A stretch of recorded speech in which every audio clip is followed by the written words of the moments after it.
रोहट में अंबेडकर भवन का शिलान्यास, प्रधान सुनीता कंवर सुकरलाई ने किया शिलान्यास। रोहट पंचायत समिति परिसर में नवनिर्मित बाबा साहेब भीमराव अंबेडकर भवन का शिलान्यास कार्यक्रम रोहट प्रधान सुनीता कंवर सुकरलाई व कांग्रेस नेता महावीर सिंह सुकरलाई के मुख्य अतिथि में शिलान्यास किया गया। कार्यक्रम को संबोधित करते हुए कहा कि बाबा साहेब द्वारा संविधान का निर्माण किया गया। भारत जैसी व्यवस्था विश्व में कहीं नहीं है। प्रधान ने कहा कि आपके समाज में ऐसे व्यक्ति ने जन्म लिया जिसने समाज हितों में भेदभाव को झेलने के बाद भी शिक्षा अर्जित कर देश के स्वतंत्र देश का संविधान निर्माण कर देश को अलग दिशा में लेकर गए। जीवन में भी उनके बताए गए मार्गदर्शन पर चलना चाहिए। राजनीति ही आगे बढ़ने का रास्ता नहीं है, शिक्षा भी अहम मार्ग है आगे बढ़ने के लिए। बाबा साहेब जितना ज्ञानी कोई नहीं। मैं राजस्थान का गांधी अशोक गहलोत को मानती हूँ और उनके मार्गदर्शन पर चलती हूँ। एकमात्र राजस्थान है जहाँ शिक्षा और चिकित्सा पूरी फ्री हैं। पाली जिले की जटिल समस्या पेयजल की जोधपुर से रोहट तक पेयजल पाइपलाइन का कार्य चल रहा है, जो आने वाले 1 माह में जोधपुर से रोहट पानी पहुंचेगा। कांग्रेस नेता महावीर सिंह ने रोहट क्षेत्र में लगातार विकास कार्यों का चहुमुखी विकास हुआ है। हम 15 दिन से लगातार शिलान्यास कर रहे हैं। 40 से अधिक गांवों में सड़क, पाली बालोतरा सड़क मार्ग, स्कूल व पीएससी सहित के विकास कार्य हुआ। मुख्यमंत्री जी से जो मांगा उसे 3 गुना दिया है। हर कार्यकर्ता सिपाही बन के कार्य करने की बात कही। मैं आपको विश्वास दिलाता हूं टिकट पर सरकार जिसे ही देंगी उसके साथ हूं।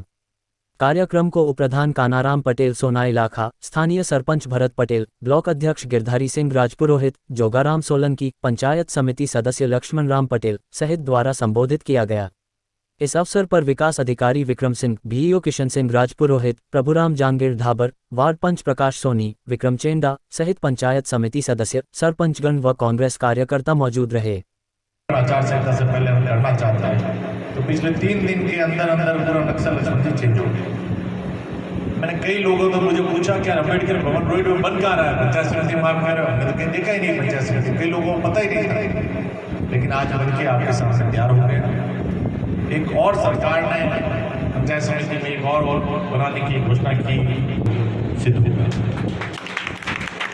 तो आने वाले समय में करताराम जी बैठे हैं, जोगाराम जी बैठे हैं, वीरम जी बैठे हैं, भाई गोविंद बैठे हैं, सब बैठे हैं। मैं यही चाहूँगा, मैंने पिछली बार भी ये कहा था उस कार्यक्रम के अंदर भी कि अगली बार आप बाबा साहब के जन्म जयंती का कार्यक्रम अम्बेडकर नए भवन में आप करें और आज आपके सामने भवन का।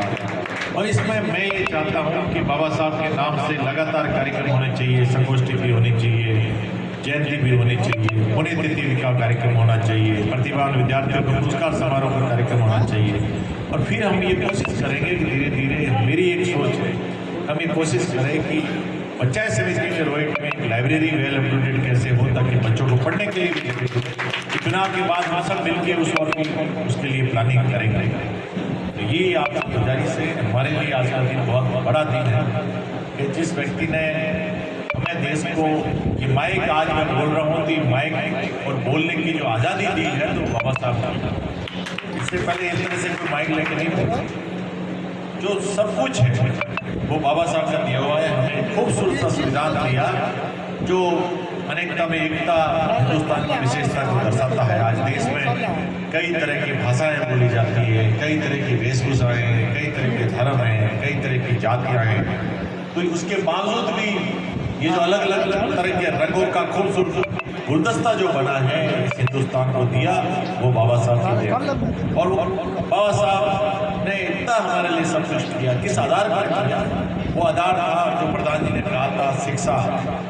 अगर बाबा साहब खुद विद्वान थे, बड़े विद्वान थे, उनको ये संविधान बनाने का जिम्मा सौंपा और उन्होंने बखूबी से निभाया उस जिम्मे। और बाबा साहब का एक कथन है कि शिक्षा शेरनी का वो दूध है जिसको जितना जो पिएगा उतना वो तेज दहाड़ेगा। तो हमारे बच्चों में, हमारे आने वाली पीढ़ी में अगर आप प्रचार कर सको, अगर हम सच्चे मन से बाबा साहब को बुराई है, अगर वो सच्चे मन से बाबा साहब को चाहते हैं तो हमारे बच्चों में सबसे ज़्यादा अगर वो बढ़नी है भावना, वो भावना हमें बननी है कि आप शिक्षित बनो, आगे बढ़ो और महान बनो। शिक्षित बनेंगे तो आगे बढ़ेंगे तो वो खुद बाबा साहब के सपनों को साकार करने के लिए समाज को आगे ले जाने का काम करेंगे। आज गांव के अंदर एक आदमी जो शिक्षित बन जाता है, व्यापारी बन जाता है, वो पूरे गांव के विकास में लग जाता है। आज एक गांव का अधिकारी कहीं, गांव का व्यक्ति जाके, हमारा बच्चा मान लिया आगे जाके कलेक्टर बन जाता है, तो आप समझो कि वो कितनी मदद हमारे गाँव के लिए कर सकता है। मैं आज के इस कार्यक्रम में हमारे कन्नाराम जी शंकरी वाले भी बैठे हैं, सबसे यही निवेदन करना चाहता हूँ कि हम लोग शपथ लें कि बाबा साहेब के बताए हुए रास्ते का अनुसरण करेंगे और शिक्षा का व्यापक प्रचार प्रसार करेंगे। समाज में बिना कोई भेदभाव, बिना कोई जाति धर्म, बेटी बेटा, सबको समान रूप से किस तरह का शिक्षा का अधिकार मिले, वो जो बाबा साहब की सोच है उस सोच में हम काम करें। और ये मैं जो दूसरी बात प्रधान जी ने जो बात कही अशोक गहलोत जी के लिए कि आज हिंदुस्तान की धरती पर ही नहीं पूरी दुनिया में अगर गांधी का दूसरा रूप देखना है तो अशोक गहलोत जी को देखो, क्योंकि उन्होंने सब तमाम तरह की जो कार्यशैली है उनकी वो गांधी जी की सोच से मिलती थी। दूसरा, बाबा साहब ने जो बात कही थी उस बात को खरे रूप में अपनाने का किसी ने काम किया तो अशोक गहलोत जी ने काम किया।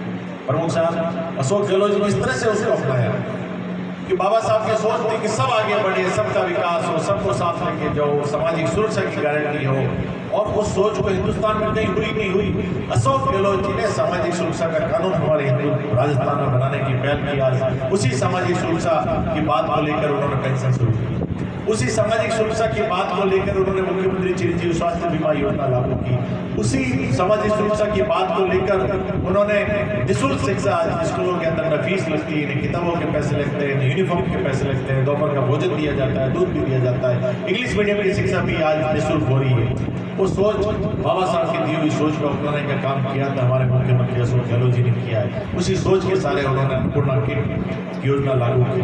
तो ये अशोक गहलोत जी जो काम कर रहे हैं, मैं आपसे ये निवेदन करना चाहता हूँ, इस काम को लेकर आप जाओ, लोगों के पास जाओ, काम ढाणी के अंदर जाओ, क्योंकि